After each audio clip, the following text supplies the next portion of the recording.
జాగ్రత్తగా వినండి. నేను మీ ఊరికొచ్చా. మీ ఊర్లో వాళ్ళందరికీ ఒక స్టేజ్ దగ్గరికి పిలిచి రోజుకి ₹1000 ఇస్తున్నా. మళ్ళీ మరుసటి రోజు కూడా రండి అని మీకు దండాలు పెట్టి పంపిస్తున్నా.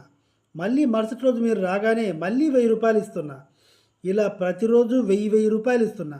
మీకెవ్వరికీ అనుమానం రాలేదు. ఎందుకు ఇస్తున్నాడు అని మీరు అనుకోలేదు. నేను ఎలక్షన్లో పోటీ చేశా. గెలిపించారు. మళ్ళీ నేను 2000 ఇస్తున్నా మీకు. ప్రతి నెల 2000 ఇస్తున్నా. అందరికీ ఇస్తున్నా. ఆ డబ్బులు ఎక్కడి నుంచి ఇస్తున్నా? మీ ఇంట్లోనే దొంగతనం చేస్తున్నా. మీ ఇంట్లో నేను 4000 దొంగతనం చేస్తున్నా. మీకు 2000 ఇస్తున్నా. 2000 నేను తింటున్నా.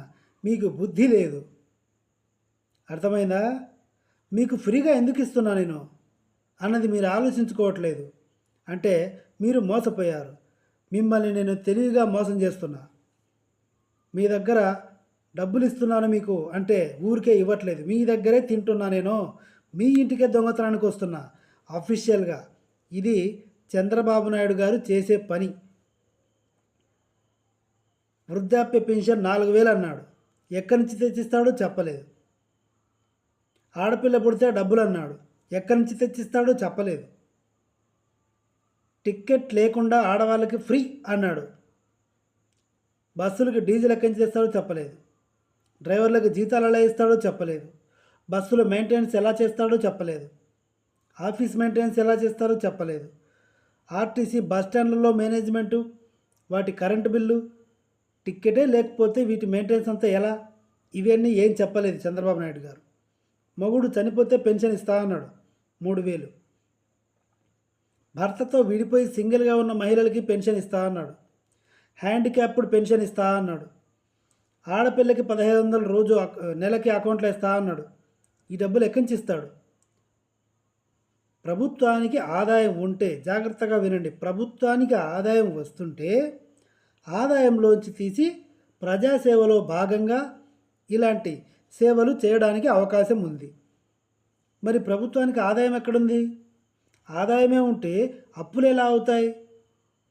ఇన్ని లక్షల కోట్ల అప్పు అయింది. ఈ అప్పు తీరుస్తాను అని చెప్తే మగాడ్రా వీడు అనుకుంటాం. అప్పు తీర్చడానికి పరిశ్రమలు తీసుకురావాలి. పరిశ్రమలు తీసుకురాగా అప్పు తీరిపోతే అప్పు నేను మీకు హామీలు ఇచ్చినట్లుగా మీకు ఇది చేస్తాను అని చెప్పాలి. కానీ ఈ మాయ మాటలని చెప్పడం ఎందుకు? ఇప్పుడు ప్రభుత్వానికి ఇంకా నష్టమే.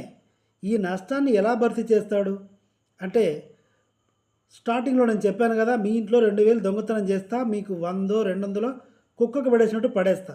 ఇదే చంద్రబాబు నాయుడు ఎలా దొంగతనం చేస్తాడు అంటే, కందిపప్పు ఇప్పుడు 200 ఉంది, ₹205 చేస్తాడు. ఆంధ్రప్రదేశ్ మొత్తం కొంటాడు. ఈ ఒక్కొక్క ₹5తో ₹1,00,00,000 వస్తుంది. మీకు ఇచ్చే పెన్షన్ ఎంత? నెలకొక్కసారి. నువ్వు కందిపప్పు ఎన్నిసార్లు కొంటావు? నెలలో 3-4 సార్లు కొంటావు. కందిపప్పు ఒకటేనా? బియ్యం, పంచదార, కెరోసిన్, పెట్రోల్, డీజిల్, ఇవన్నీ ఎందుకు? ఎలక్ట్రిసిటీ ఛార్జెస్ పెంచితే అయిపోయాయి. ఎలక్ట్రిసిటీ వాడకుండా ఏ ఇల్లు లేదు. కాబట్టి నున్నగా క్షవరమే.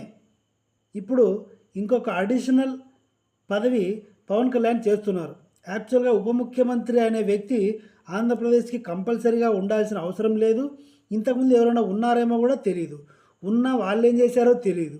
కాబట్టి ఇప్పుడు పవన్ కళ్యాణ్ కూడా ఎంతో కొంత సమర్పించాలి కదా, జీతం రూపంలో, భత్యం రూపంలో. లేకుంటే చిరంజీవి ఒప్పుకోడు.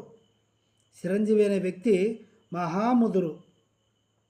సో ఫైనల్గా ఏం చేస్తున్నారంటే, చంద్రబాబు నాయుడు ప్రజలందరికీ గుండు కొట్టడానికి రెడీగా ఉన్నాడు. ఇది ప్రజలు తెలియక ఓటేశారు. అఫ్కోర్స్ జగన్ చేసింది కూడా ఇలాంటి పనే.